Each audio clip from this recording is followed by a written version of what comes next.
Friends, మీకు తెలుసా బృహదేశ్వర ఆలయం తంజావూరులో ఒకటేనది. దాని టెంపుల్ ఒక హైట్ 216 ఫీట్స్. దానిపైన 80 టన్నుల బరువు కలిగిన శిలాశిఖరం ఎలా పేర్చారు, అక్కడికి ఎలా ప్లేస్ చేశారు. అలానే గుడి లోపలున్న శివలింగం almost 25 turns, almost 13 feets height. ఇంత అది కూడా ఒకే రాయితో తయారు చేసిన విగ్రహం అది. ఇంత టెక్నాలజీ అప్పట్లో ఎలా వచ్చింది?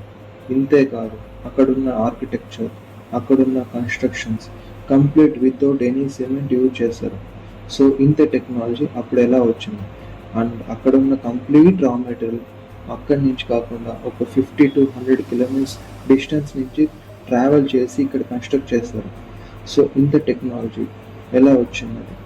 అలానే ఇండియాలో ప్రతి టెక్నాలజీ అంటే ఇండియా అంటే టెక్నాలజీ. దాని సైన్స్ తెలుసుకోవాలంటే మన టెంపుల్స్లో ఉన్న సైన్స్ మనం తెలుసుకుంటే ఆల్మోస్ట్ ఎవ్రీథింగ్. మీకు దీనికి ఉన్న సైన్స్ బిహైండ్ ఏముందో మీకు తెలిస్తే కామెంట్ చేయండి. ఇలాంటి వీడియోస్ కావాలంటే ఫాలో అవ్వండి.